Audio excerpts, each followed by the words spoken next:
Your gut says Miami is going to win, and you should take the over. Your gut also said your NFT selfies would only go up in value. They didn't. But your head is on SportsGrid and knows the QB is in concussion protocol. The backup has a 45 QBR against the zone coverage. The New York D has the most sacks in the league. So yeah, trust your head.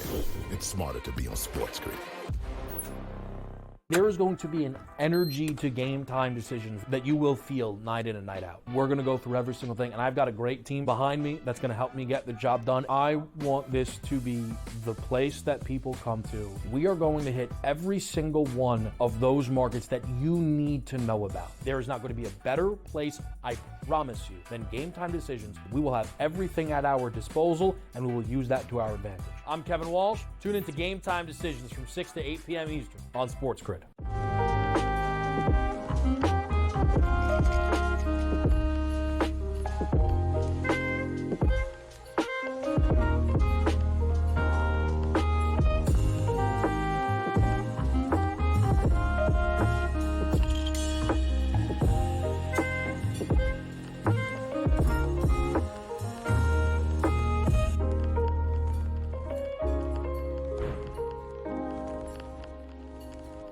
The sharpest football contest show in the land, the Las Vegas Football Contest Show, focuses on Circus Sports Million, Circus Survivor, and the Westgate Super Contest, handicapping the games and releasing our contest picks every week of the season. With two former Super Contest winners, Brady Cannon and James Salinas, a former NFL player, Mike Pritchard, and over $1 million in contest prize money won combined, the Las Vegas Football Contest Show will have you prepared this season like none other.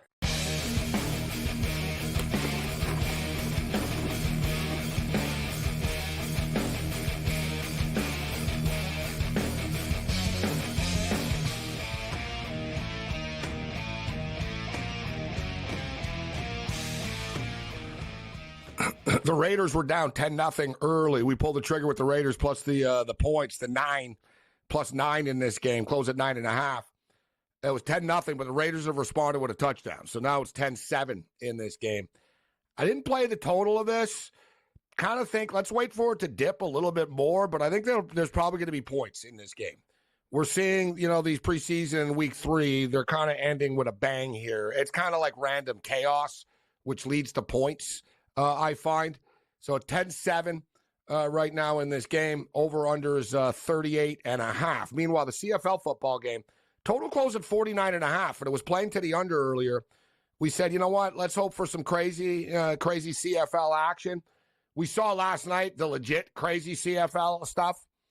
But, we're sort of due for some points in the fourth quarter, and we got 20 points put up on the board in the third quarter there.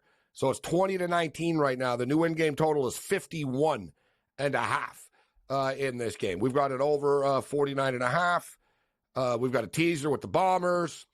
Doesn't look like the Bombers are going to cover the number in this game. Let's hope they can. Let's hope we just get 2 more touchdowns here. Let's just get this game over the number. A lot of these games have been going under in the CFL. Hard to believe, but college football is basically here. Countdown to kickoff is on.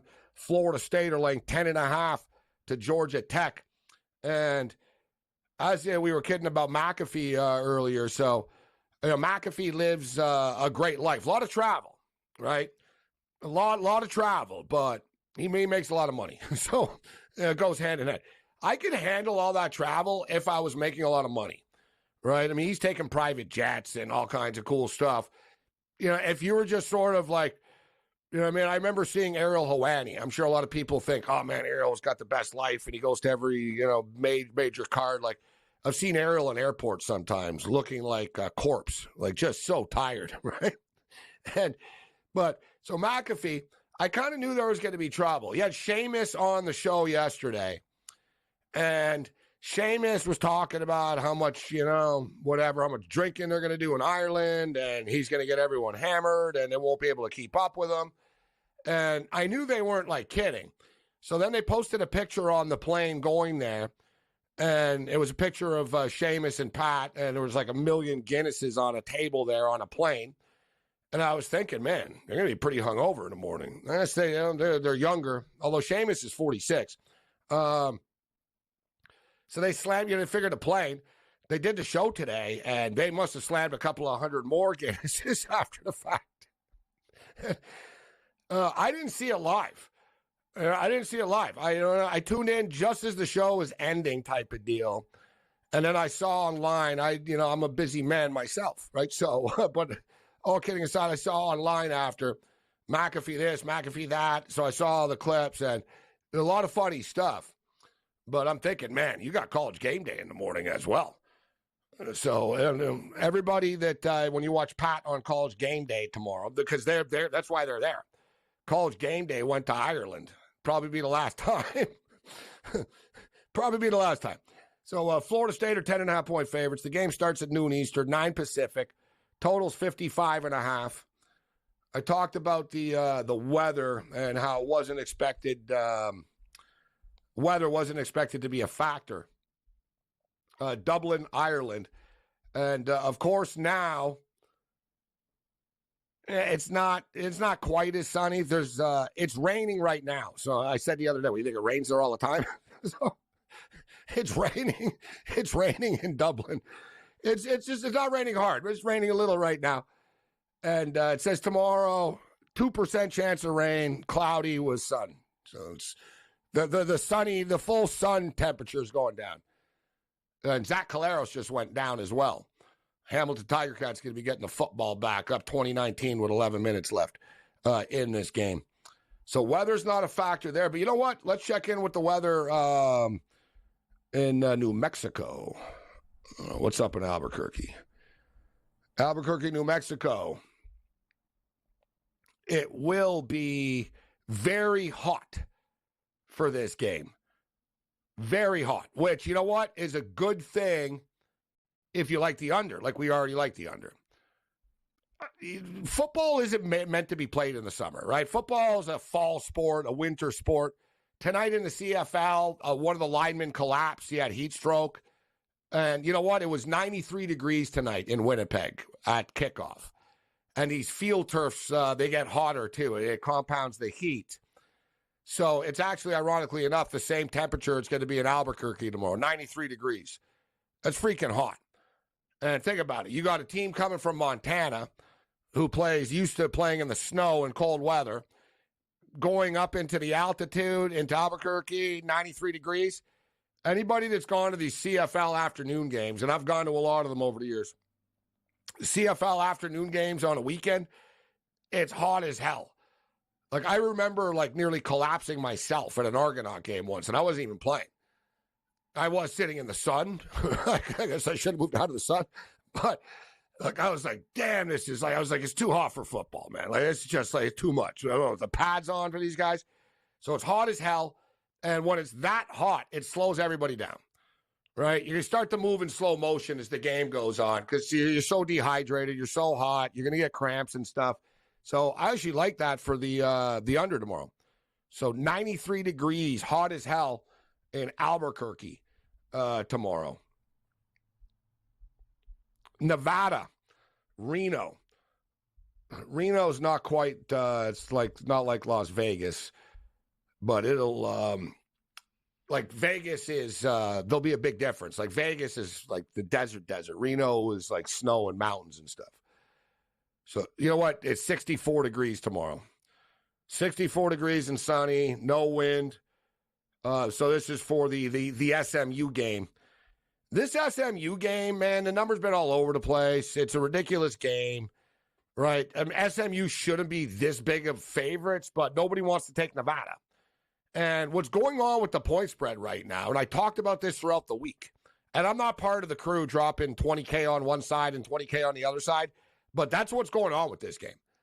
This game isn't bouncing up and down by 3 points every 3 hours because Johnny Sixpack put a $100 bet in, right? People are middling this game, right? I said it the other day. I was like, wow, it went from 28.5 back down to 24.5. You buy it at 24.5. You buy it at 28.5. I guarantee you there's a bunch of people right now that are professional sports bettors that if you saw their portfolio for tomorrow, you'd be like, wow, you got 6 plays on this game and you got everything. You know what I mean? People will have Nevada plus 28, SMU minus 24.5, Nevada plus 27.5, SMU minus 25.5. And you get all these numbers, and it could land in that middle. And not to mention, it opened at like 19.5 months ago. So and there's a lot of middling going on there. And then Delaware State and Hawaii, this is the D-Gen special, but you got to love it, don't you? First Saturday night of the college football season, and we got a Hawaii special, Hawaii 5-0. Can they get that? Can they get to 50? The Hawaii 5-0 special? I think they can. We talked that the team total could be the way to go in this game too. With Hawaii, if you want to take Delaware State out of the equation, and not just only worry about how many points Hawaii are going to score. But truth be told, I don't think Delaware State are going to score very much. They got shut out by Army. They did put up 20 last year against Miami, Ohio. I don't think they get to 20 tomorrow. Hawaii's defense is improving, and this is a really subpar opponent that they're facing. So this is Hawaii or bust. And in fact, I think Hawaii in the first half will be worth a play, because I wouldn't be surprised if it's like 35-0 at the half, or 28-0 at the half. Rob Vino coming up next.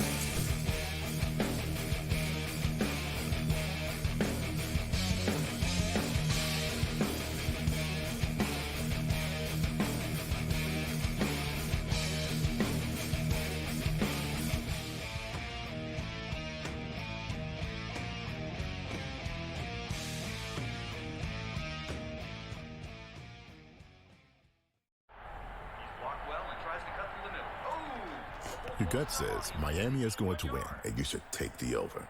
Your gut also said your NFT selfies would only go up in value. They didn't.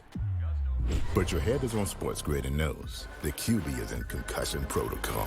The backup has a 45 QBR against the zone coverage. The New York D has the most sacks in the league. So yeah, trust your head.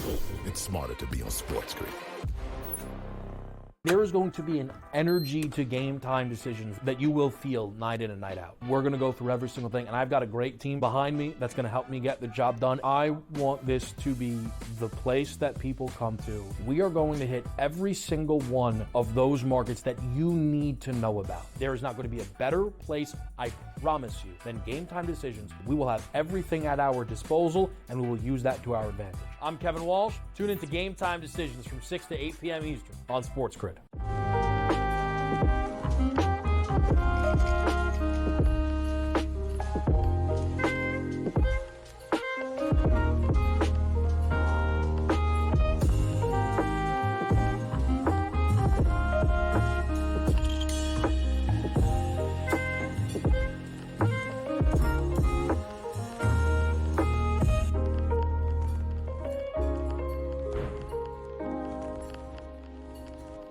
Sharpest football contest show in the land. The Las Vegas Football Contest Show focuses on Circus Sports Million, Circus Survivor, and the Westgate Super Contest, handicapping the games and releasing our contest picks every week of the season. With two former Super Contest winners, Brady Cannon and James Salinas, a former NFL player, Mike Pritchard, and over $1 million in contest prize money won combined, the Las Vegas Football Contest Show will have you prepared this season like none other.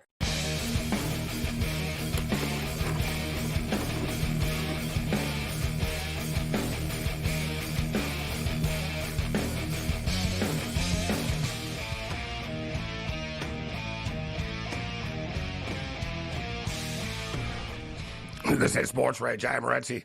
The pimps, the players, the hustlers, the people who bust them, and everybody else in between. Shout out to Johnny tuning in. He said he enjoyed that McAfee story and conversation with Mick about their show today.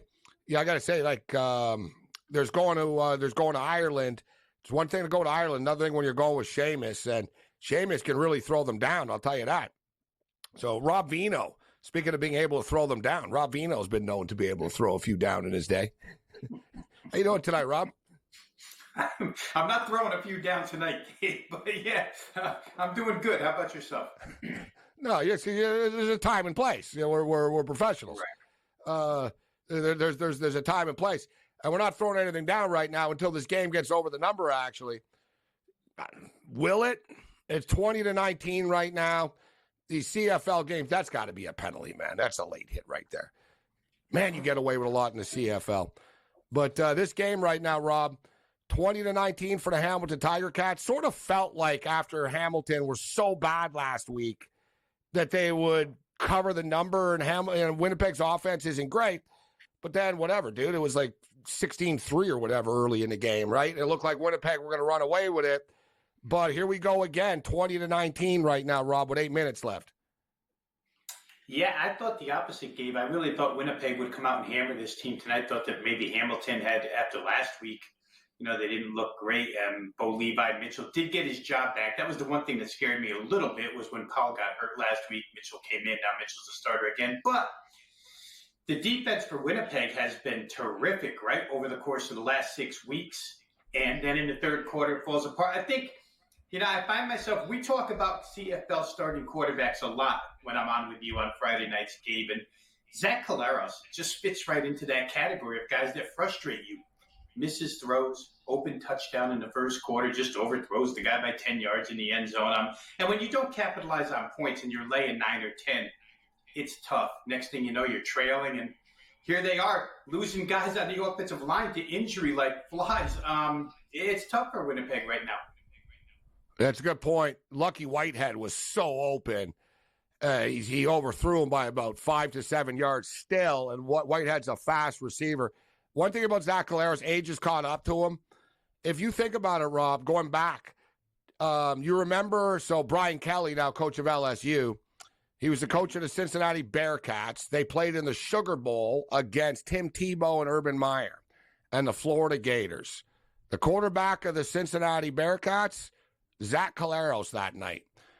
Think about that, just to put that in context. Like, wow, he played against Tim Tebow in college, and here he is still playing in the CFL right now. He's been playing football for a while, this guy. He really has, and made a name for himself, obviously, in this league. He's been real good this year. You could attribute some of his poor play to the lack of wide receivers, right? But when Kenny Lawler came back last week, you thought, here we go. Winnipeg probably will get incrementally better throwing the football. He's had his weeks where he's thrown for 300 with lesser receivers. But this week, the pass rush, again, Winnipeg's trouble has been pass protection a little bit, right, Gabe? They haven't absolutely protected him well this year. He's not the most mobile of guys, and Hamilton's getting to him tonight. So like I say, the offensive line injuries throughout this game have hurt Winnipeg, and then to see Oliveira on the sidelines as well. It's going to be life or death if they can win this football game. But if they do score, we've seen games get over the total in these fourth quarters, and Hamilton's a big second half point production team. So we'll see. Still some time left. Yeah, hopefully something weird happens. Like the last night was real strange. Just a strange football game with the missed field goal, and they end up winning the football game. But on to tomorrow, the BC Lions have lost 4 in a row. Now they get Nate Rourke back. This is almost like we don't have a choice. Remember a couple of weeks ago when it was like an 0-8, whatever, underrun? I said, whatever. I don't have a choice but to keep on just betting against this at this point. And I almost feel this way with BC, right? I mean, I guess last week I should have known better. And I didn't go crazy with them because I wasn't in love with Nate Rourke starting on such short notice, but they were a desperate team. It backfired on them. Now they've had a week and a half. So Nate Rourke has had a full week and a half here with this team in practice right now. Going into Ottawa tomorrow night, basically a pick 'em, Rob. -120 on the money line right now. What do you think about this game tomorrow?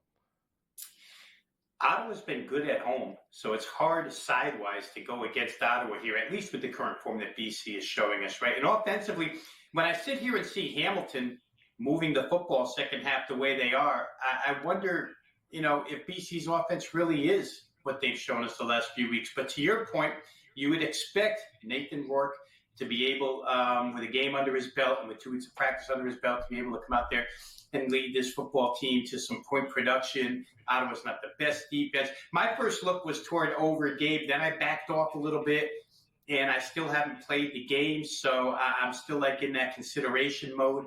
I think Ottawa's going to score their share because BC's been a little weak on defense.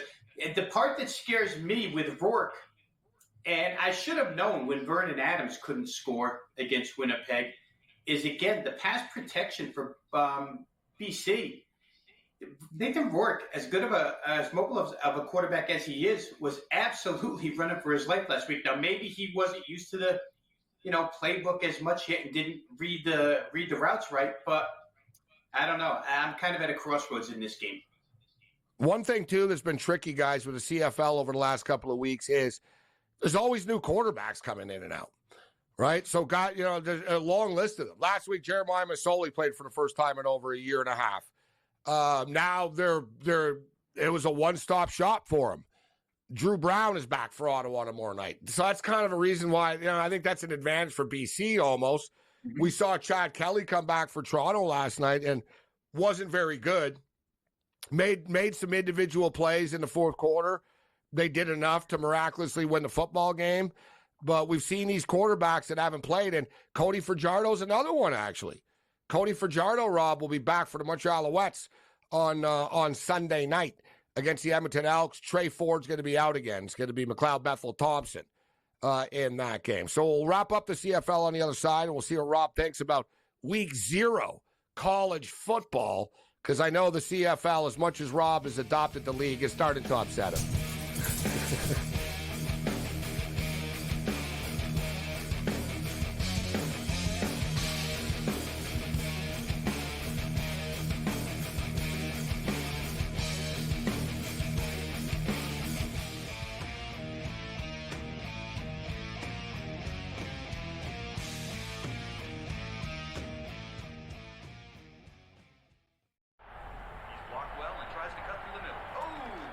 Your gut says Miami is going to win, and you should take the over. Your gut also said your NFC selfies would only go up in value. They didn't.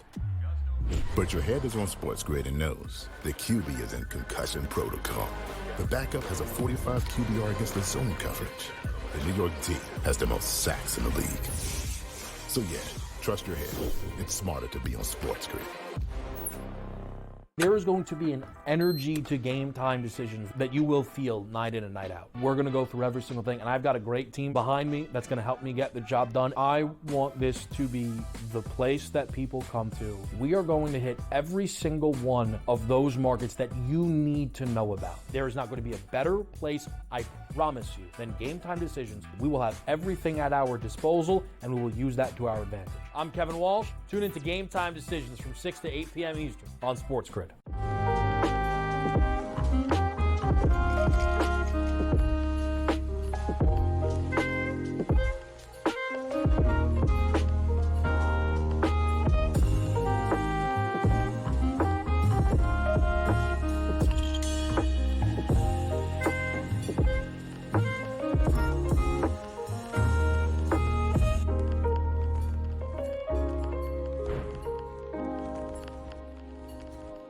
Sharpest football contest show in the land. The Las Vegas Football Contest Show focuses on Circus Sports Million, Circus Survivor, and the Westgate Super Contest, handicapping the games and releasing our contest picks every week of the season. With 2 former Super Contest winners, Brady Cannon and James Salinas, a former NFL player, Mike Pritchard, and over $1 million in contest prize money won combined, the Las Vegas Football Contest Show will have you prepared this season like none other.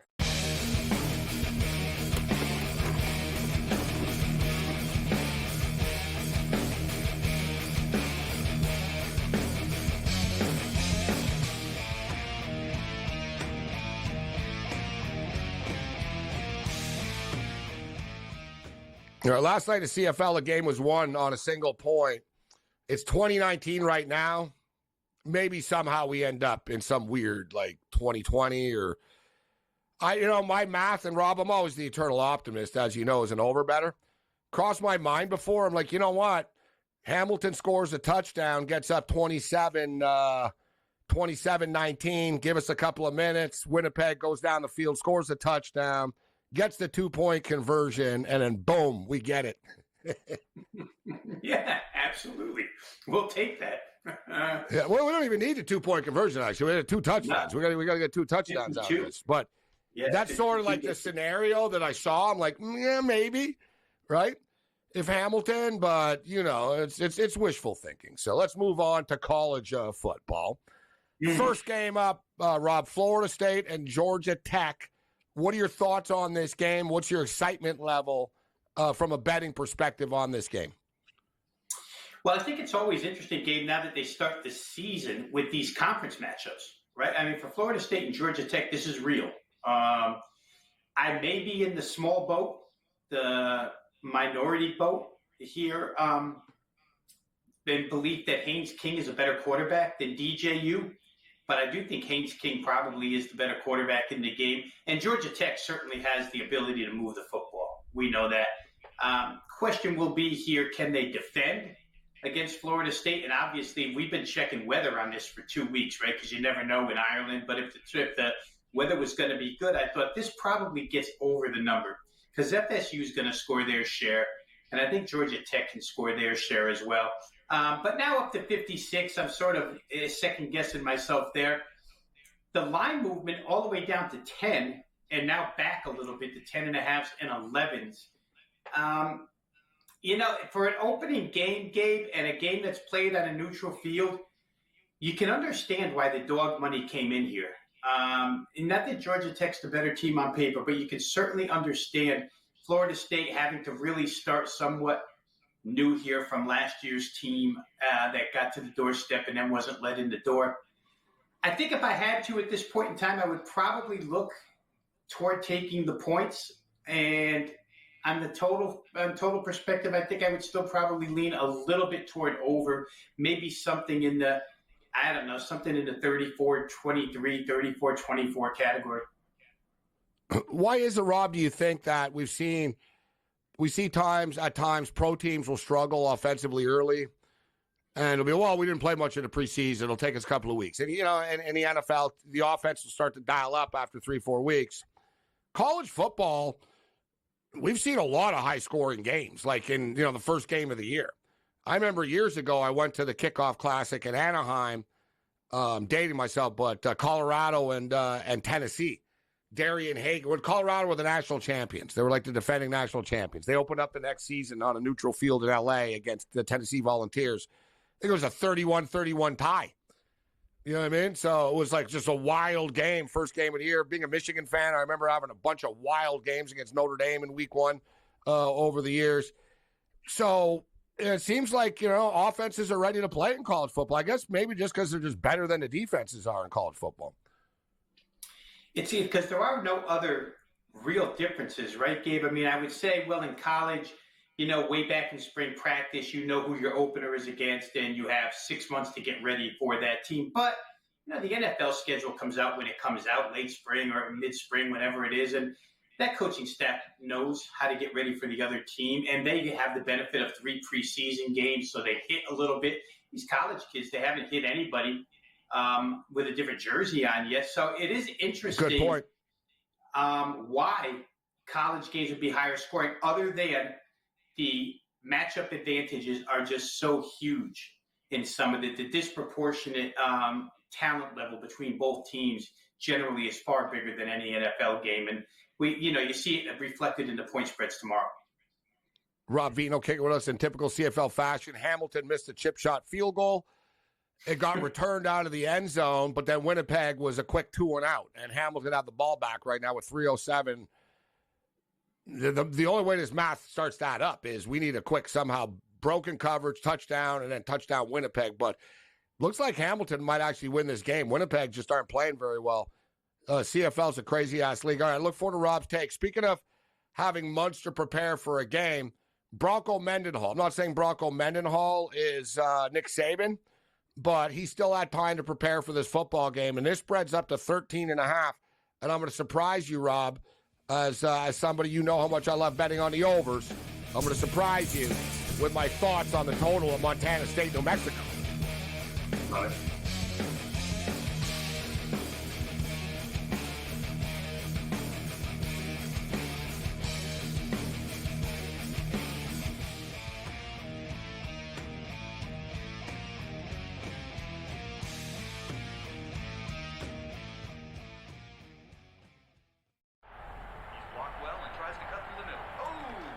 Your gut says Miami is going to win, and you should take the over. Your gut also said your NFT selfies would only go up in value. They didn't. But your head is on SportsGrid and knows the QB is in concussion protocol. The backup has a 45 QBR against the zone coverage. The New York D has the most sacks in the league. So yeah, trust your head. It's smarter to be on SportsGrid. There is going to be an energy to game time decisions that you will feel night in and night out. We're going to go through every single thing, and I've got a great team behind me that's going to help me get the job done. I want this to be the place that people come to. We are going to hit every single one of those markets that you need to know about. There is not going to be a better place, I promise you, than Game Time Decisions. We will have everything at our disposal, and we will use that to our advantage. I'm Kevin Walsh. Tune into Game Time Decisions from 6 to 8 p.m. Eastern on SportsGrid.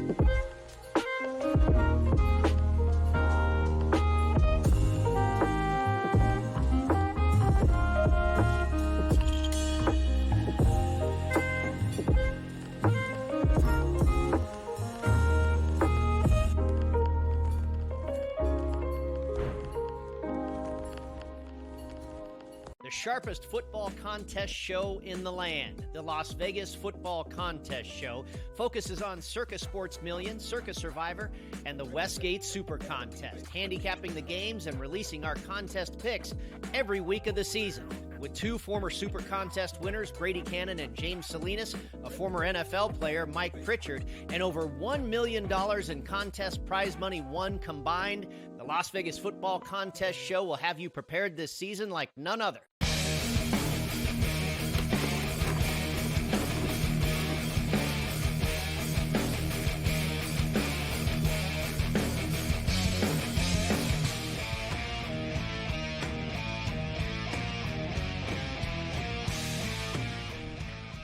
This is SportsRage. I'm Morency. We're kicking it with Rob Vino right now, and one of his colleagues, Tony Finn, will join us later. I'm going to see Tony next week in Las Vegas, Nevada. It's contest time, and it's LSU USC time as well. So we got some big games next week, Rob. Let's go through this, and we're not on next Friday, actually. So let's take we'll do a little. We'll kick the tires and look at some of the big games next week, but. So Bronco Mendenhall, now the coach of New Mexico, it's up to 13.5. You and I both know Montana State are a good FCS team, but New Mexico haven't lost to an FCS team since 2011. And now you're giving them 13.5 points on their home field. Bronco Mendenhall, you have a returning quarterback. It's hot as hell. You have a team coming from a cold weather place, going to be playing in Albuquerque, New Mexico, in 93, 95-degree heat down there on the field. To me, it's just conducive to Mendenhall is going to run the ball and just try to chew the clock up to, stay in this football game with Montana State. To me, it's too many points. And Rob, I don't bet a lot of unders, but I'm betting the under of this game. Yeah, you could see, even if Montana State were to cover this game, Gabe, you could definitely see something in the 34-17 range, which is a field goal better than a field goal under the number, right? Montana State's going to run the ball too. It's a pro-style play-action type team. They want to run it first behind their big offensive line. They have 5 returnees, but they're going to be missing 1 tomorrow.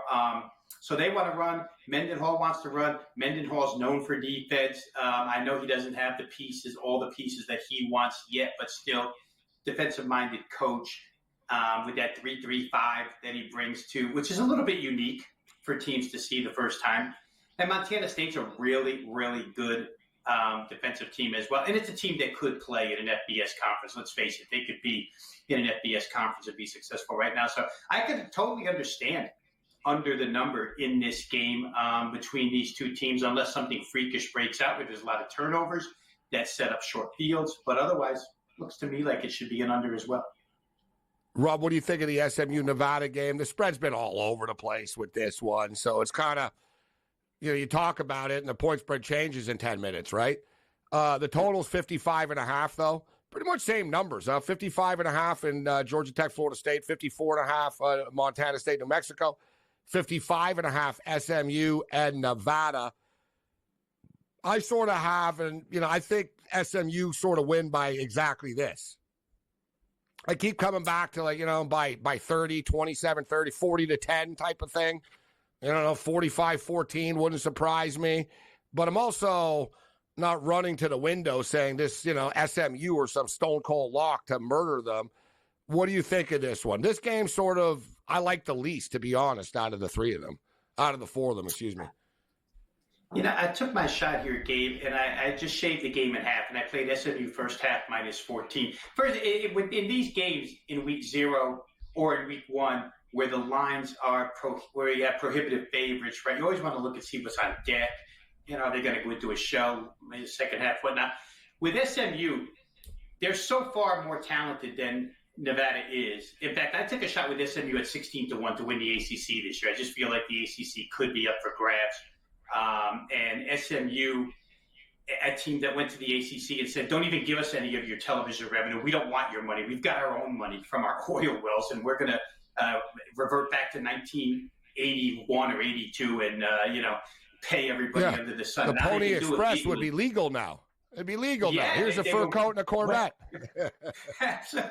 Here's your gold Trans Am, Eric Dickerson.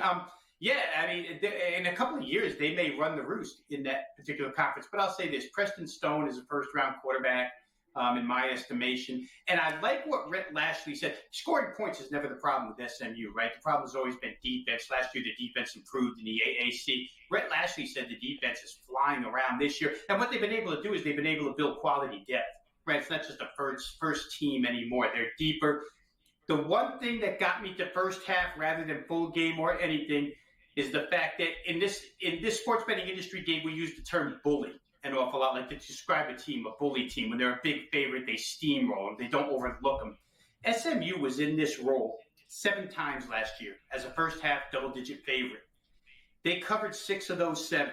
And 5 of those 6, they won by 14 or more. They only had one instance where it was on the road, like it will be in Reno, and that was at Temple, and they won the first half 24-0. So when they have the advantage, they come out and they destroy the opposition early and often. They get enough possessions, right, the way they play football, to be able to have enough scoring opportunities. And if the defense, Jeff Choate has got a good resume, new head coach of Nevada, but he's putting an awful lot of pieces back together in this puzzle, right? Transfers, leftovers, whatever. I think it probably takes time for them. I think the first half was the way to go here, so I played SMU -14. Rob Vino kicking it with us. I brought up the similar situation with Hawaii in the first half as well. And listen, crazy stuff here in the CFL. Edmonton, Winnipeg threw an interception. Hamilton got the ball. They threw a bomb to the end zone, and it looks like it's pass interference, and they're actually challenging it. It's taken forever right now, but I think it should be pass interference, and it'll be Hamilton ball on the goal line. Here they're announcing it now. It should be Hamilton ball on the goal line. If they scored his touchdown, maybe we got a puncher's chance here still. Let's see. I can't tell. The sound is down. How is it that neither team, Rob, reacted to the call? I got the sound down, but I was like, all right, I'm going to be able to tell by. I swear to God, both coaches were stone cold. The call got rejected. Hamilton are kicking a field goal here. And so the kick is up. This time he made it. So the kick is good. So it's 23-19 right now with $1:48 left in this football game. 23-19 Hamilton with 1:48 left. Winnipeg is going to be getting the ball back. So I like where you're going with this, Robin. You got a nice number. I'm seeing 16.5 right now in the first half. So which leads us into the Hawaii game. Listen, you're in Pennsylvania, so I don't want to say that you know everything about Delaware, but you're in the area, and you do follow FCS as well. And Delaware State, one of the worst teams. We were talking about Montana State, who were ranked 4th in the FCS rankings coming into the year. Delaware State are one of the worst FCS teams in college football, right? They won one game last year, was against a D2 team, Virginia Lynchburg. They lost by 57 to Army. They lost by 42 at Miami of Ohio, 62-20, Rob. Now you get Hawaii. We throw in the little plane escapade, so they missed out on a day there, which I don't think is the biggest deal in the world in the end. But this is essentially, honestly, Bishop Gorman in Las Vegas would probably beat Delaware State. right? They have a bigger budget. The high school team in Vegas. True. What do you think of this one? I tell you, and I'll just, on a side note, Gabe, real quick, my youngest graduated University of Missouri, I think 2019. One of those 4 years he was there was Parents' Day, where we went out there, my wife and I, to go see the Parents' Day game. It was Delaware State against Mizzou.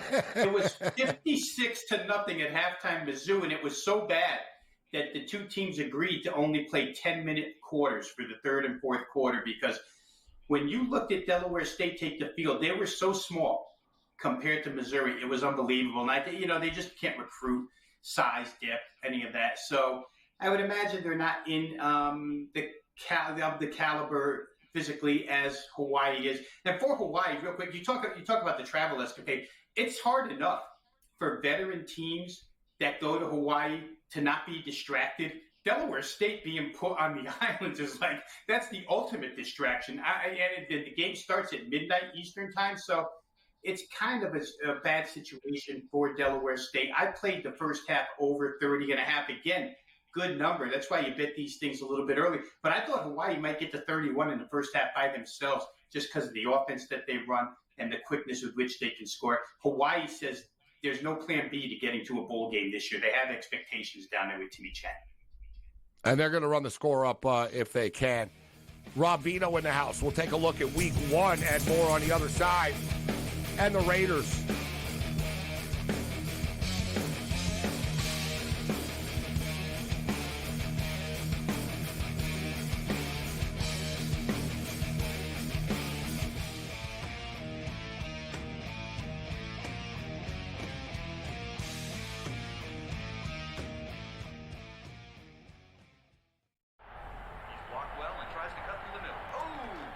Your gut says Miami is going to win, and you should take the over. Your gut also said your NFT selfies would only go up in value. They didn't. But your head is on SportsGrid and knows the QB is in concussion protocol. The backup has a 45 QBR against the zone coverage. The New York D has the most sacks in the league. So yeah, trust your head. It's smarter to be on SportsGrid. There is going to be an energy to game time decisions that you will feel night in and night out. We're going to go through every single thing, and I've got a great team behind me that's going to help me get the job done. I want this to be the place that people come to. We are going to hit every single one of those markets that you need to know about. There is not going to be a better place, I promise you, than Game Time Decisions. We will have everything at our disposal, and we will use that to our advantage. I'm Kevin Walsh. Tune into Game Time Decisions from 6 to 8 p.m. Eastern on SportsGrid.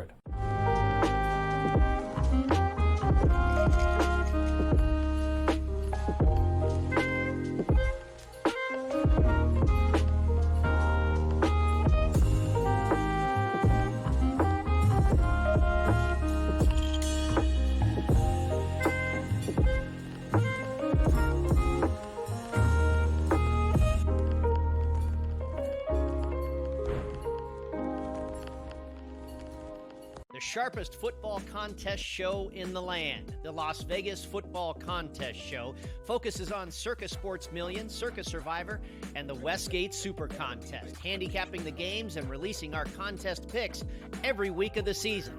With two former Super Contest winners, Brady Cannon and James Salinas, a former NFL player, Mike Pritchard, and over $1 million in contest prize money won combined, the Las Vegas Football Contest Show will have you prepared this season like none other.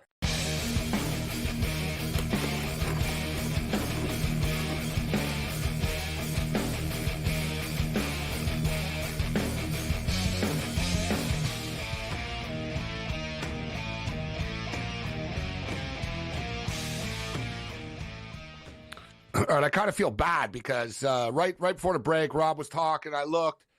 I saw 43.5 in the Raiders and the Niners. I'm like, I got to click this. I figured, we'll tell everybody in a second, but we're coming to a break here. The half hasn't started yet, but I'm such a sharp. I moved the number a point with my bet. And I'm kidding, of course, but they knew it was a little light, whatever. It was 43.5. We're at 31 right now, Rob. And, yeah, it was an under party, but the last week of the preseason, the coaches, they're almost in entertainment mode right now. It's like, whatever, do what you want. It's almost just like, let's throw the bomb. Let's go for the big play. they're almost like doing the players a favor. We'll try to get you some tape and get you like a nice play here because you're not making a team. Like guys that are playing now in the second half, guys, they're not going to be making a team or practice roster for the most part. And we've seen, I mean, from last night into tonight, these last games, Rob, with the third and fourth string players on the field are completely different than what the week 1 and week 2 were in the preseason. They absolutely are, Gabe. I mean, we've got 3 overs out of 4 games so far in this San Francisco Raiders game. Looks like it'll go over the closing total as well if things go the way they did in the first half. So, yeah, you're talking last week, what was it, 14-2 to the under? And now possibility of 4 out of 5 to the over, and maybe some games tomorrow that get there as well. But I think you're right. Things loosen up a little bit. Even though starters aren't playing, these guys are all competing. If they're not going to make this team, they're going to make somebody else's team. So, Rob, we've got some big-time football games coming up. Coastal Carolina, Jacksonville State, North Dakota State, and Colorado. So North Dakota State and Colorado, speaking of FCS teams, that game's on Thursday night. The number's gone up to 9 there. Over-under's 59. On the Friday night, we got Temple and Oklahoma, and you're in the Philly area, so I'm curious, about what's the word on Temple. They're getting 42.5. The total's 49.5 in that game. Western Michigan and Wisconsin is a Friday night game.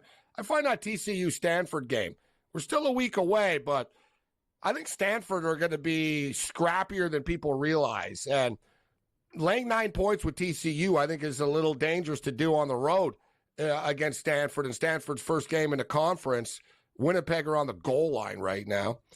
Did they give them the touchdown? No, it's first and goal from the half-yard line with 23 seconds left. They're down 23-19 right now. Akron, Ohio State, they're laying 58.5. Clemson, Georgia, big-time game, Rob. Total's 49 in that game.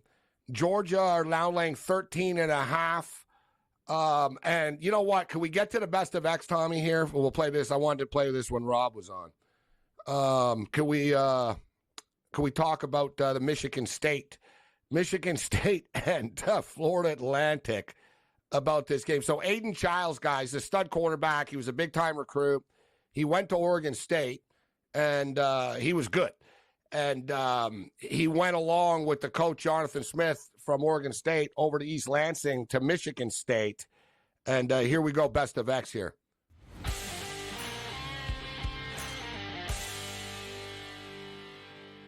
Next Friday is not only going to be your first game, but it's going to set the tone for the rest of the season. How important is that to make a statement, not only for the team, but to just the rest of the conference, the rest of college football? Like I said before, if you bet, take the over. Love that. What a world, Rob, huh? So shout out to Aiden Champion for the clip, Aiden Champion. What unbelievable, Rob. So what can you tell us? What can we expect next Friday against Florida Atlantic next game 1? If you bet the over. That's all I can say. So do we listen to him, Rob? Are we listening to him? Touchdown Bombers. Just for the record, touchdown Bombers. 25-23. So hold on a second. You 60. You're telling me right now, Rob, the total's 49.5 here. I'm going to lose. I just sort of clued in by this. Sorry. I got over 49.5, Rob. They're going to kick the extra point, and I'm going to lose by half a point. And it's not the first time in this league this year. It's been some crazy endings to these games. Wow. Absolutely brutal. I knew they were going to score and come back, and I was sort of looking at the math. I'm like, isn't it going to get to 50? And I just sort of clued in right now. I'm like, no, it's 25-23 right now. They're going to kick. Here it is. The extra point is good, even though they bobbled a snap. So it's 26-23 right now. And the total closed at 49.5. Like you said, Rob, this is like the fourth time. Like, dude, another half point. This is brutal. Absolutely. And this brutal. And really quick, Gabe, this is I'm going to say now that Hamilton becomes 10-1 over the total in the second half. It was 16-3 at halftime, 19 points. They scored 30 in the second half, which is over. They average like 31.5 per second half. It's amazing somehow their second halves just find ways to be, like I've said before, like the Saskatchewan second halves were last year, where we could just sit back and count on, well, it was a dull first half, but the second half is going to be crazy because it's Saskatchewan. That's kind of the way it is with Hamilton this year. What a bad beat. Even for teaser players, the number closed like at the 10.5s. You got to be kidding me. So it was the 3.5. I don't know, Rob, but we need a miracle here for the over. 19 seconds left. Can Hamilton somehow kick a field goal? Can you guys get a return, kick a field goal, and give us one of those hallelujah moments? But, Rob, 47.5 is the total of Michigan State and Florida Atlantic. So all kidding aside, the quarterback said bet the over. What do you think of that total? Yeah, and it seems a little bit low. I did see a Michigan State preview where they're a little bit, one of those Big Ten Network previews where they spend an hour at the training camp. They interview the OC, they interview the DC, they interview head coach, players alike. And what I gathered from the offense was this team is excited to play on the offensive side in this style second year. So I think maybe against a Florida Atlantic defense, they could be productive. Florida Atlantic would be your wild card in that situation. Can they do enough against the Michigan State defense, which wasn't really good last year? So we'll see. That number just seems light in modern-day college football, 47.5. Florida Atlantic on Phil Steele's, one of Phil Steele's most improved teams list this year as well. On the other side, Rob, I'm curious your take, because West Virginia, man, we got the backyard brawl, West Virginia and Penn State, and the kids on West Virginia are talking smack already about this game.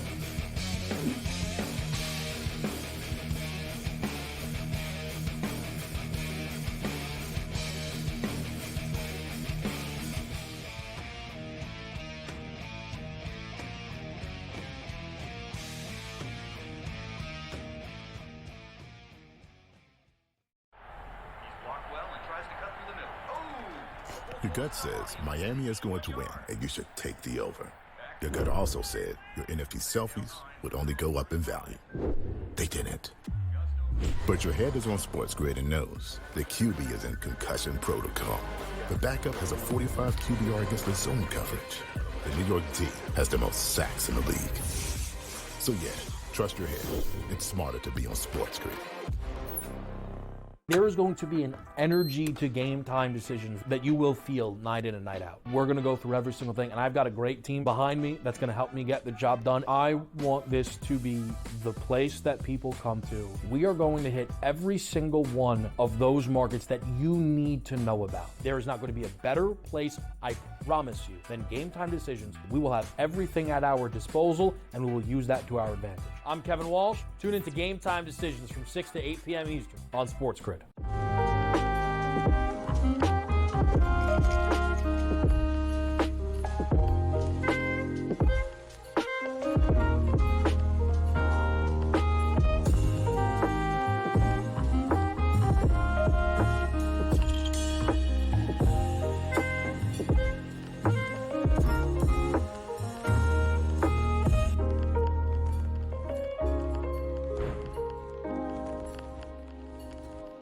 Sharpest football contest show in the land. The Las Vegas Football Contest Show focuses on Circa Sports Million, Circa Survivor, and the Westgate Super Contest, handicapping the games and releasing our contest picks every week of the season. With two former Super Contest winners, Brady Cannon and James Salinas, a former NFL player, Mike Pritchard, and over $1 million in contest prize money won combined, the Las Vegas Football Contest Show will have you prepared this season like none other.